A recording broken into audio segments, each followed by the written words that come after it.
Is reactivity series.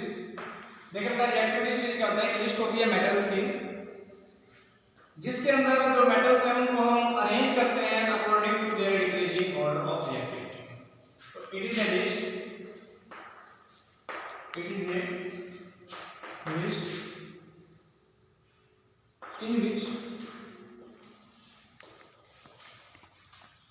in which metals are arranged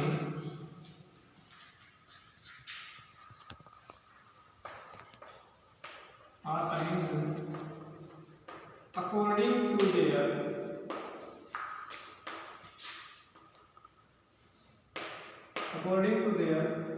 decreasing order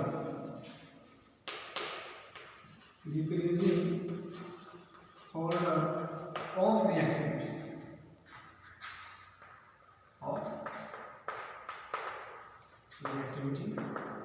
is called reactivity series।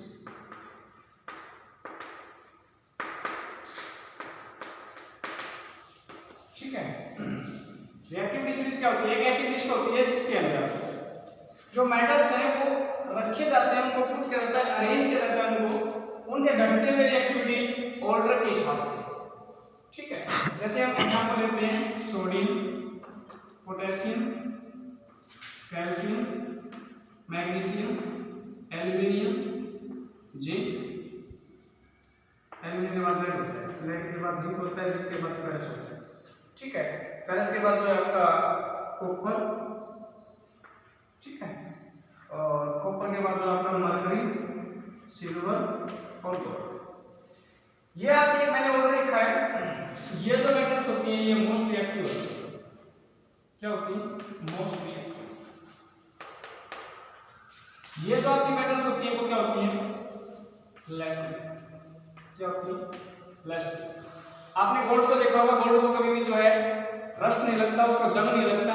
उसको जंग ना लगने का कारण क्या होता है कि जो गोल्ड है वो कभी भी रिएक्शन नहीं करता। ठीक है, तो इसको हम बोलते हैं रिएक्टिविटी सीरीज। क्या बोलते हैं? Reactivity series. अब हमारा नेक्स्ट टॉपिक है reaction of metals with non metals.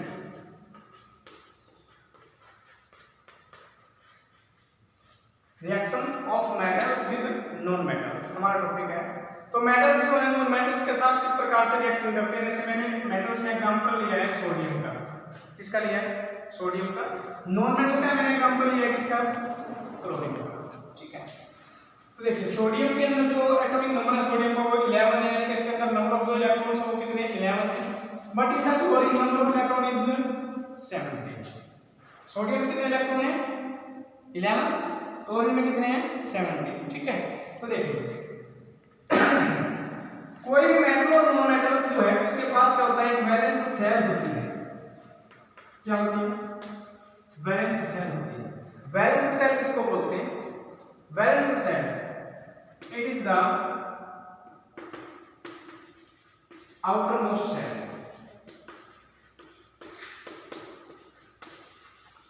It is the outermost shell. ठीक है, उसके बाद एक टॉपिक है, ये आपका टॉपिक था वैलेंस शेल का। क्या था? Valence shell. अब होता है वैलेंस इलेक्ट्रॉन। क्या होता है? Valence electron. Electrons present in outermost shell.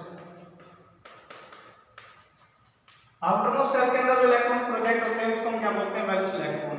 तो कोई भी जो मेटल है वो नॉन मेटल के साथ जो वैलेंस शेल के बेस पे या वैलेंस इलेक्ट्रॉन के बेस पे वो क्या करती है? रिएक्शन करती है। जैसे मैंने यहाँ एग्जांपल लिया था, आपको एग्जांपल बताया था मैंने सोडियम और क्लोरीन का। किसका बताया बच्चों?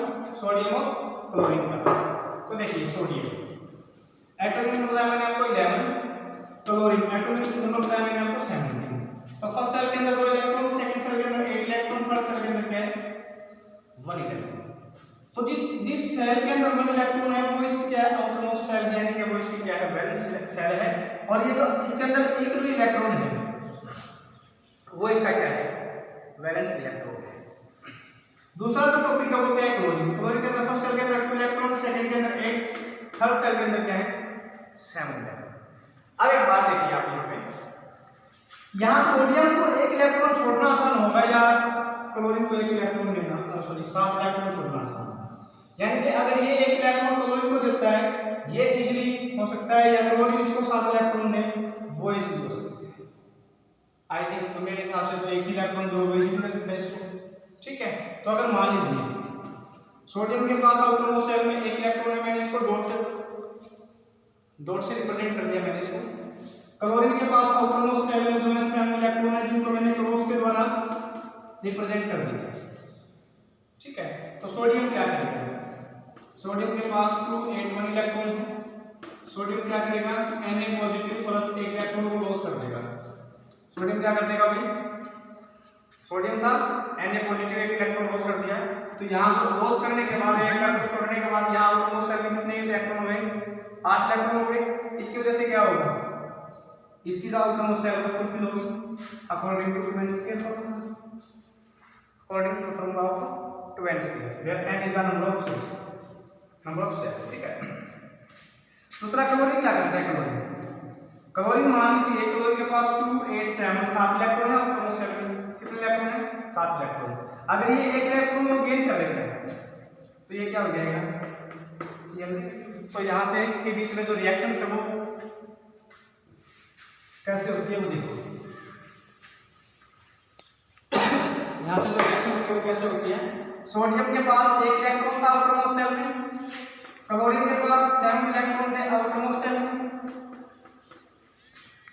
यहाँ मैंने बताया आपको, यहाँ इस पोजीशन में मैंने बताया था कि सोडियम जो है वो 1 इलेक्ट्रॉन को लॉस करता है, क्लोरीन जो है वो 1 इलेक्ट्रॉन को गेन करती है।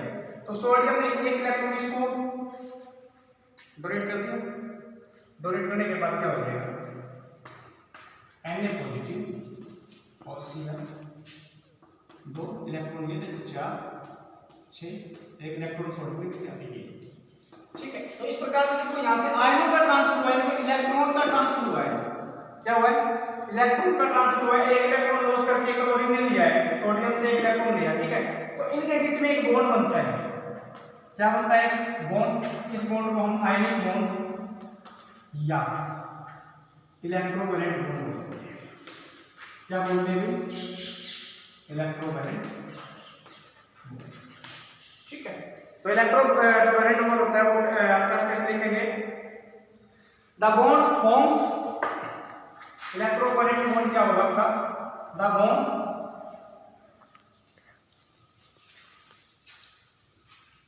आयनिक बॉन्ड या जो इलेक्ट्रोवैलेंट बॉन्ड है वो आपका क्या होगा आयनिक बॉन्ड।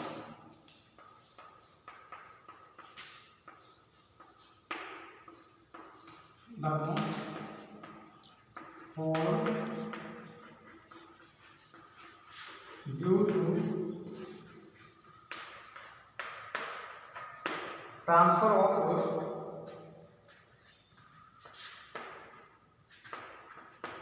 electron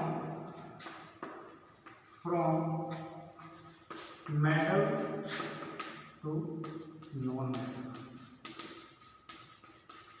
एक मेटल से नॉन मेटल के बीच में जो इलेक्ट्रॉन ट्रांसफर होते हैं उनकी वजह से जो बॉन्ड फॉर्म होता है उसको हम क्या बोलते हैं आयनिक बॉन्ड, ठीक है।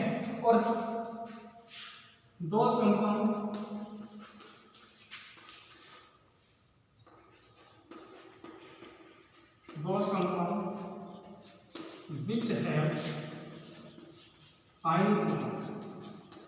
which have ionic bond is called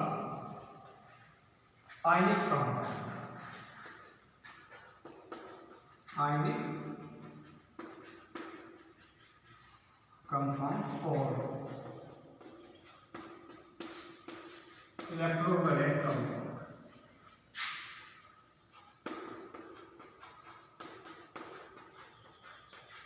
ठीक है, एग्जाम्पल इसका है NaCl,